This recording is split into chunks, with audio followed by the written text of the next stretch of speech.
కేటీఆర్ని నామమాత్రంగా అక్కడ పెట్టి కేటీఆరే తానే ముఖ్యమంత్రిగా అన్ని పనికిమాలిన నిర్ణయాలు తీసుకొని ప్రజల సొమ్మును దుర్వినియోగం చేసి కోట్లాది రూపాయల కుంభకోణం చేసి ఈరోజు బీఆర్ఎస్ ప్రభుత్వానికి చెడ్డ పేరు తెచ్చి ప్రజల్లో ఈరోజు టీఆర్ఎస్ అంటే కూడా అసహ్యం పుట్టే విధంగా చేసి ఈరోజు ప్రభుత్వం పడిపోవడానికి ముఖ్య కారకుడు కేటీఆర్. మరి నోరు మూసుకొని ఊకోవాలి కదా. ఇప్పటికైనా ఓడిపోయినాం, మేము తప్పు చేసినాం కాబట్టి మమ్మల్ని ఓడగొట్టారు. ఒక 5 సంవత్సరాల కాలం మరి అధికారం చేస్తున్న కాంగ్రెస్ పార్టీని వాళ్ళ పని వాళ్ళని చేసుకొనియాలి. 5 ఏళ్ల తర్వాత వాళ్ళు ఏం చేశారో ఏం చేయలేదు అప్పుడు ప్రజల ముందుకెళ్ళి ఓట్లు అడుగుదామనేటువంటి సోవి కూడా లేకుండా మనం గెలిచిన తెల్లారి నుంచే మన మీద విష ప్రచారం చేయడం ప్రారంభం చేసిండు. ఆయనకి ఎక్కడ దిక్కుదోచడం లేదు.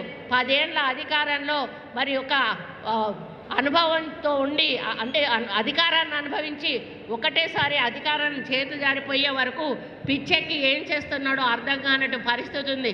ఆయనకి ఎటు చూసినా ఏం దొరుకుతలేదు.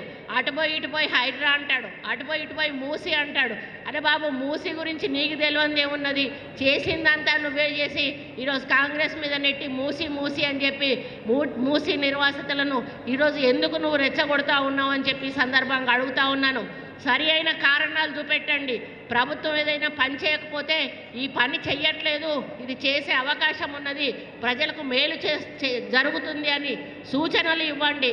అంతేగాని ప్రభుత్వం చేస్తున్న మంచి పనులను ఇబ్బంది కలిగే విధంగా అడ్డుకుంటే మాత్రం సహించేది లేదు అని చెప్పి ఈ సందర్భంగా ఈ వేదిక మీద నుంచి కేటీఆర్ని హెచ్చరిస్తూ ఇప్పటి నుంచి అయినా కూడా ఒళ్ళు దగ్గర పెట్టుకొని ఆలోచనతోటి ఏ నిర్ణయమైనా తీసుకొని ప్రతిపక్ష నేతగా మంచి పరిపాలన మేము అందించే దిశగా సలహాలు సూచనలు ఇవ్వండి.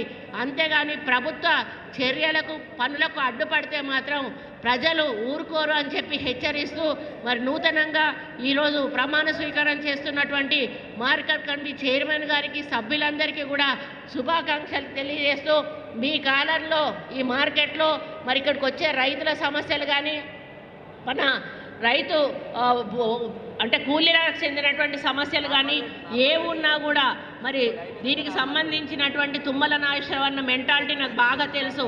ఆయన ఏదైనా కూడా తనది అన్నట్టే తన సొంతం అన్నట్టుగానే చేస్తారు. ఈరోజు ఆయన డిపార్ట్మెంట్ మీద ఆయనకున్న పట్టు ఎవరికి కూడా ఉండదు. గత కేటీఆర్ని నామమాత్రంగా అక్కడ పెట్టి కేటీఆరే తానే ముఖ్యమంత్రిగా అన్ని పనికిమాలిన నిర్ణయాలు తీసుకొని ప్రజల సొమ్మును దుర్వినియోగం చేసి కోట్లాది రూపాయల కుంభకోణం చేసి ఈరోజు బీఆర్ఎస్ ప్రభుత్వానికి చెడ్డ పేరు తెచ్చి ప్రజల్లో ఈరోజు టీఆర్ఎస్ అంటే కూడా అసహ్యం పుట్టే విధంగా చేసి ఈరోజు ప్రభుత్వం పడిపోవడానికి ముఖ్య కారకుడు కేటీఆర్. మరి నోరు మూసుకొని ఊకోవాలి కదా. ఇప్పటికైనా ఓడిపోయినాం, మేము తప్పు చేసినాం కాబట్టి మమ్మల్ని ఓడగొట్టారు. ఒక 5 సంవత్సరాల కాలం మరి అధికారం చేస్తున్న కాంగ్రెస్ పార్టీని వాళ్ళ పని వాళ్ళని చేసుకొనియాలి. 5 ఏళ్ల తర్వాత వాళ్ళు ఏం చేశారో ఏం చేయలేదు అప్పుడు ప్రజల ముందుకెళ్ళి ఓట్లు అడుగుదామనేటువంటి సోవి కూడా లేకుండా మనం గెలిచిన తెల్లారి నుంచే మన మీద విష ప్రచారం చేయడం ప్రారంభం చేసిండు. ఆయనకి ఎక్కడ దిక్కుదోచడం లేదు. 10 ఏళ్ల అధికారంలో మరి ఒక అనుభవంతో ఉండి అంటే అధికారాన్ని అనుభవించి ఒకటేసారి అధికారాన్ని చేతు జారిపోయే వరకు పిచ్చెక్కి ఏం చేస్తున్నాడో అర్థం కానట్టు పరిస్థితి ఉంది. ఆయనకి ఎటు చూసినా ఏం దొరుకుతలేదు. అటుపోయి ఇటుపోయి హైడ్రా అంటాడు, అటుపోయి ఇటుపోయి మూసి అంటాడు. అరే బాబు, మూసి గురించి నీకు తెలియనిది ఏమున్నది? చేసిందంతా నువ్వే చేసి ఈరోజు కాంగ్రెస్ మీద నెట్టి మూసి అని చెప్పి మూసి నిర్వాసితులను ఈరోజు ఎందుకు నువ్వు రెచ్చగొడతా ఉన్నావు అని చెప్పి సందర్భంగా అడుగుతా ఉన్నాను. సరి అయిన కారణాలు చూపెట్టండి. ప్రభుత్వం ఏదైనా పని చేయకపోతే ఈ పని చెయ్యట్లేదు, ఇది చేసే అవకాశం ఉన్నది, ప్రజలకు మేలు జరుగుతుంది అని సూచనలు ఇవ్వండి. అంతేగాని ప్రభుత్వం చేస్తున్న మంచి పనులను ఇబ్బంది కలిగే విధంగా అడ్డుకుంటే మాత్రం సహించేది లేదు అని చెప్పి ఈ సందర్భంగా ఈ వేదిక మీద నుంచి కేటీఆర్ని హెచ్చరిస్తూ ఇప్పటి నుంచి అయినా కూడా ఒళ్ళు దగ్గర పెట్టుకొని ఆలోచనతోటి ఏ నిర్ణయమైనా తీసుకొని ప్రతిపక్ష నేతగా మంచి పరిపాలన మేము అందించే దిశగా సలహాలు సూచనలు ఇవ్వండి.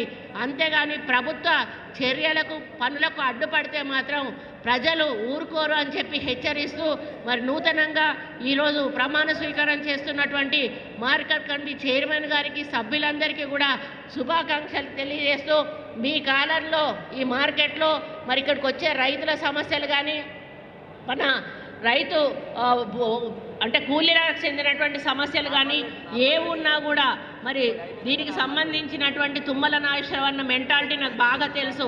ఆయన ఏదైనా కూడా తనది అన్నట్టే తన సొంతం అన్నట్టుగానే చేస్తారు. ఈరోజు ఆయన డిపార్ట్మెంట్ మీద ఆయనకున్న పట్టు ఎవరికి కూడా ఉండదు. గత